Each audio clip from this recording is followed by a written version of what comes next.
नमस्कार बच्चों। आज मैं आपको अष्टम श्रेणी से स्नेह नामक कहानी पढ़ाने जा रही हूँ, जिसके रचयिता विष्णु प्रभाकर जी हैं। तो देखो, ये जो कहानी है, यहाँ पर एक बालक की कहानी है जिसका नाम है शशि। वह छोटा सा बालक था और उसके पैदा होते ही क्या है, उसके माता पिता चल बसे थे। तो वह अपने ताई के साथ रहता था। ताई का नाम था निरुपमा। ठीक है।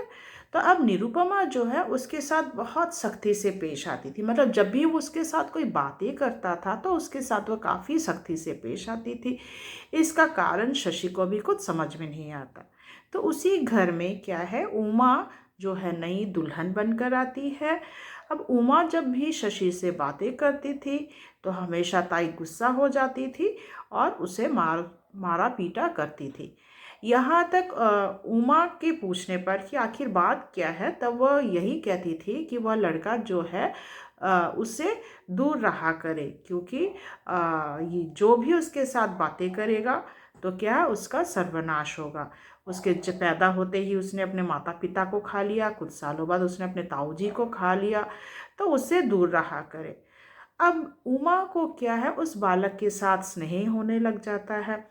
बच्चा बहुत ही प्यारा था, उसे कहीं कोई खोट नज़र नहीं आती थी, मगर जब भी वह बातें करती या कोशिश करती थी, शशि पर अत्याचार होता था, जो मतलब जो उसे काफ़ी दुख पहुंचाता था।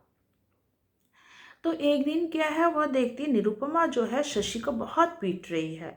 अब पीटने का कारण पूछने पर पता चला कि शशि ने जो है, मतलब यहाँ पे निरुपमा यही कहती है कि उसने मिठाई चुरा कर खाई है। अभी तो वह चोर बन गया है, मिठाई चोरी कर कर खाने लगा है।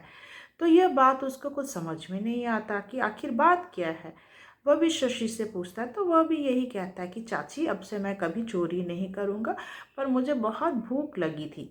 क्या है, 2 दिन पहले आपने मुझे मिठाई खाने को दी थी, इसी कारण से क्या है, चाची ताई जो है वो मुझे कल से खाना नहीं दी, भोजन खाने को नहीं दी। मुझे काफ़ी भूख लगी थी, इसीलिए मैंने मिठाई चोरी करके खा लिया है। तो यह बात उसको कुछ समझ में नहीं आया और उसे बहुत बुरा लगता है, उसे बहुत कष्ट होता है और वह बेहोश सी हो जाती है। तो उसके होश आने पर वह हमेशा क्या है, यही सोचती है कि ऐसा क्यों करती है। वो अपने पति जो है, उनके पति थे अमूल्य बाबू, उन्हें भी कहती हैं कि आप जाकर बातें क्यों नहीं करती जीजी से, या आखिर क्या बात है, आप जिससे प्यार करे उस पर इतनी कठोरता क्यों दिखाती है। पर यहाँ पे अमूल्य बाबू जी भी कहते हैं कि नहीं, निरुपमा जो है शशि से बहुत प्यार करती है। उनका प्यार दिखाने का जो है वो, मतलब वो नहीं चाहती कि उसके प्यार में कोई बंटवारा है हो। मतलब वो नहीं चाहती कि शशि के साथ कोई बातें करे। उसे ऐसा लगता है कि उसका शशि फिर क्या है, खो जाएगा। तो इसीलिए वो इसी प्रकार क्या है, उसके साथ बर्ताव करती है। तो अब क्या है, अब अमूल्य बाबू से कहते हैं, देखो जब तक तुम उसके सामने रहोगे तो क्या है, वो इसी प्रकार क्या है, मारा पीटा करेगी। तो उससे बेहतर यही है कि हम अलग हो जाते हैं। अगर दूर अलग रहने लगेंगे तो क्या है, निरुपमा भी क्या है, शशि के साथ इस प्रकार का अत्याचार नहीं करेगी, वह भी ठीक रहेगा और तुम भी ठीक रहोगी। और इस प्रकार क्या है, वो घर छोड़कर चले जाते हैं। हम घर छोड़कर चले जाते हैं। उमा को बहुत बुरा भी लगता है, दुख भी लगता है, मगर इस बात का संतोष है कि शशि ठीक है। अब उमा जहाँ पर रहती थी उसी रास्ते पर क्या है, शशि का स्कूल पढ़ता था। तो अब जब शशि, अब क्या है, शशि जब स्कूल जाता था तो रोज जो है उमा से मिल लेता था। तो अब उसे भी अच्छा लगा कि चलो भाई, उमा ने भी पूछा कि वो अभी आजकल चाची मारती है या नहीं, ताई जी मारती है या नहीं। तो वह कहता है कि नहीं, अब निरुपमा जो है उनकी ताई जी बिल्कुल भी नहीं मारती है। तो इस बात का उसे काफ़ी संतोष होता है। इतने में उमा को एक पुत्र होता है और उसका नाम होता है अशोक। अब अशोक, अब देखो शशि जब भी स्कूल जाता है, आते जाते वक्त है वो उमा के घर घुसा करता था, भाई के साथ खेलता था। और इस बात का खबर जो है उसे किसके पास पहुंच गई, निरुपमा के पास पहुंच गई। फिर क्या था, निरुपमा ने उसका घर, मतलब क्या है, उसका स्कूल आना ही बंद कर दिया। जैसे ही उसे पता चला कि शशि उमा से मिला करता है, तो उसने उसका स्कूल आना बंद कर दिया। सिर्फ जाना ही बंद नहीं कर दिया, उसके ऊपर इतना अत्याचार हुआ, मारपीट इतना हुआ कि बेचारा एकदम से घायल हो गया। अब उमा सोचने लगी कि बात क्या है, शशि आजकल कई दिनों से स्कूल क्यों नहीं आ रहा है, कहीं बहुत बीमार तो नहीं पड़ गया। तब वह क्या है, वह उनकी जो दासी थी, निरुपमा की दासी, उसी से खबर लेती कि बात क्या है, आजकल शशि स्कूल नहीं आ रहा, दिख नहीं रहा। तब जो है श्यामा यह कह देती है कि निरुपमा ने उसका स्कूल आना बंद कर दिया है। उस जैसे ही पता चला कि वह तुमसे मिलता है तो स्कूल आना बंद हो गया और उसकी हालत बहुत बुरी है, मतलब वो बचेगा या नहीं पता नहीं। तो एकदम से उमा घबरा जाती है और वह क्या करती है, अशोक को वह गोदी में।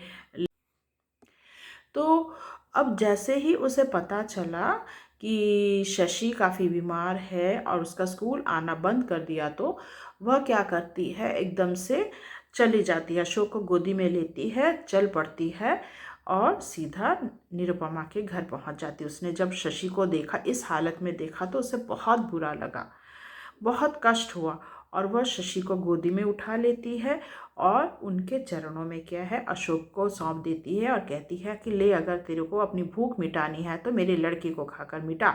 यह कहकर वह क्या करती है, शशि को अपनी गोदी में ले लेती है और अशोक को उनके चरणों में सौंप देती है। तो यहाँ पर कहने का यही है, वह यह कहना चाहती है कि प्यार में कभी भी किसी का अधिकार नहीं होता।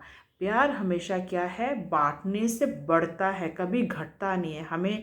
हम यदि कोई भी चीज़ अच्छा लगता है और उसे हम अपने में जकड़ कर रखें तो वो ठीक नहीं होता, ठीक है।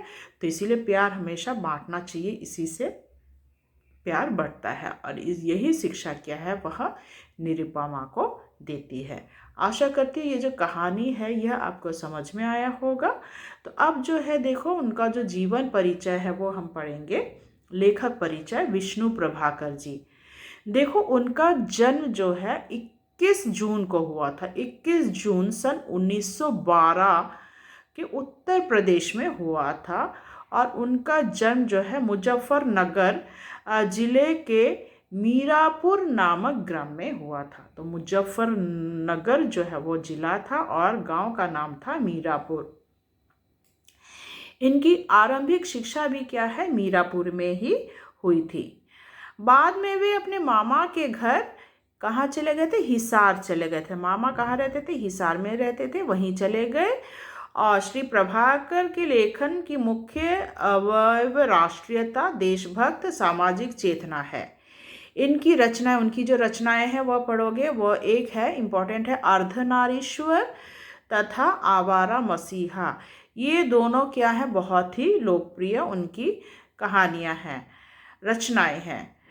इन्हें 1993 में देखो साहित्य अकादमी पुरस्कार से भी सम्मानित किया गया था और 95 में उन्हें महापंडित राहुल सांकृत्यायन पुरस्कार तथा 2004 में क्या है, भारत सरकार द्वारा पद्म भूषण की उपाधि भी उन्हें मिली थी।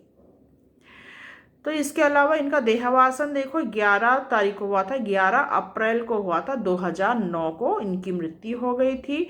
इन्होंने अपनी वसीयत में क्या है, संपूर्ण अंगदान करने की इच्छा उन्होंने प्रकट की थी। वे अपना पूरा शरीर जो है दान करना चाहते थे, जिसके कारण क्या है, उनका अंतिम संस्कार नहीं किया गया और उनका जो शरीर है, पार्थिव शरीर को अखिल भारतीय आयुर्विज्ञान संस्थान को सौंप दिया गया। तो ये जो जीवन परिचय है, इसमें से भी शॉर्ट शॉर्ट क्वेश्चंस आएंगे, उन्हें आप अच्छे से पढ़ लेना।